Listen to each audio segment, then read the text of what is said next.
Additional SP कल्याण सरकार ने कामरकुंडू cyber crime दफ्तर में एक प्रेस वार्ता के जरिए साइबर ठगी का भंडाफोड़ किया। उन्होंने जानकारी दी कि पांडुआ के शेखपुर बालीघाट निवासी मोहम्मद अफसर को लाखों की साइबर ठगी के आरोप में गिरफ्तार किया गया है। वो पांडुआ के सामंत गली स्थित एक अपार्टमेंट से पकड़ा गया। पुलिस ने उसके पास से 23 सिम कार्ड, 8 पुराने मोबाइल, 4 नए मोबाइल और 50,000 रुपये नकद जब्त किए। अफसर ने एक प्रसिद्ध ई कॉमर्स वेबसाइट की नकल तैयार कर फेसबुक पर विज्ञापन के जरिए लोगों को फंसाया। जैसे ही ग्राहक अपनी बैंक डिटेल डालते, वो लिंक भेजकर जानकारी चुरा लेता और उनके खातों से पैसे निकालता। वो 2 महीने से यह धंधा चला रहा था। उसके खिलाफ अब तक एनसीआरपी पर 30 से अधिक शिकायतें दर्ज हो चुकी हैं और करीब 45 लाख रुपए की ठगी का मामला सामने आया है। जांच जारी है। अनुमान है कि रकम करोड़ों तक पहुंच सकती है। प्रेस वार्ता में डीएसपी अग्निशेवर चौधरी, डीएसपी अभिजीत सिन्हा महापात्र और साइबर इंस्पेक्टर कौशिक सरकार मौजूद थे। नेওয়া হয় এবং রিমান্ড পিরিয়ডে তাকে জিজ্ঞাসাবাদ করার পরে আরও কিছু তথ্য আমরা পাই।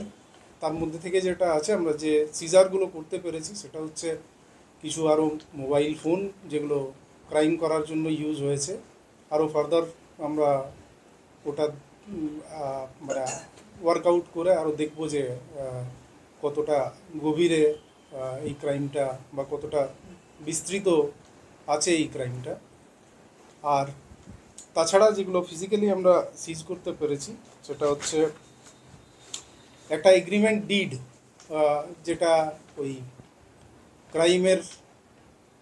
ক্রাইম করার ফলে ওরা যে অর্থ উপার্জন করেছিল সেই অর্থের একটা এগ্রিমেন্ট ডিড কিছু ওরা অ্যাডভান্স করেছিল, সেই এগ্রিমেন্ট ডিডটা আমরা মানে পান্ডুয়াতে যেটা করেছিল সেটা আমরা সিজ করেছি।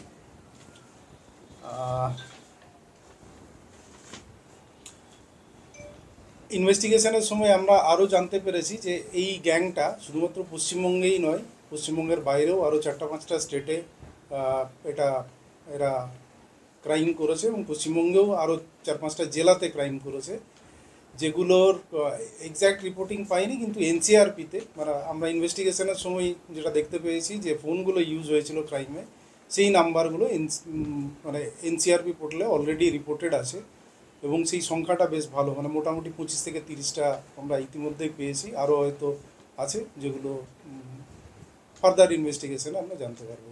এবং তার থেকে মোটামুটি যেটা বোঝা যাচ্ছে, মানে এখনও অবধি এনসিআরপিতে যেটা রিপোর্টেড হয়েছে এবং আমরা যেটা পেয়েছি,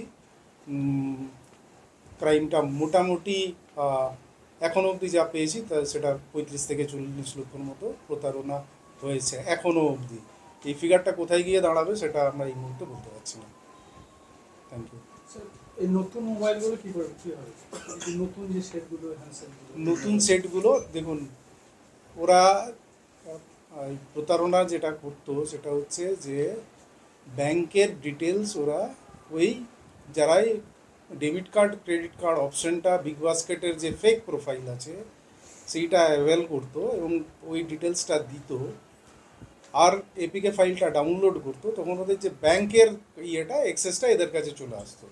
এবার ওর ব্যাংকের যে ব্যালেন্স আছে যেটাই থাকুক, সেই অর্থটা ইউজ করে এরা এই মোবাইল ফোনগুলো পারচেস করতো এবং তার ডেলিভারি বিভিন্ন জায়গায় নিত, ঠিক আছে, নিয়ে তারপরে আবার এরা বিভিন্ন জায়গায় বিক্রি করতো, ঠিক আছে। তো এরকম 4খানা মোবাইল ওরা নিয়েছিল এবং এই 4টা মোবাইলও কোথাও না কোথাও বিক্রি করতো, ঠিক আছে। আমরা তার আগেই এটা ধরে ফেলেছি। কতজনকে অ্যারেস্ট করা হয়েছে? এখন অবধি একজনকে অ্যারেস্ট করা হয়েছে।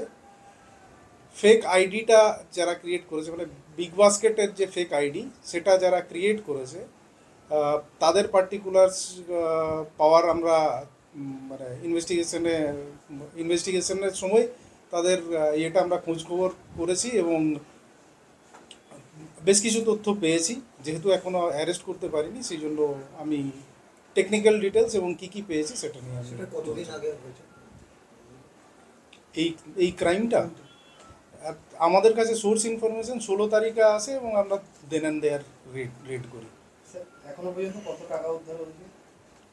50,000 টাকা ওই দিন, এই মোবাইলগুলোর যা ভ্যালু আসবে সেইটা, এবং ওই 3.5 লাখ টাকার যে ডিড সেইটা। এবং স্যার সিম কার্ড কতগুলো উদ্ধার হয়েছে? 23টা।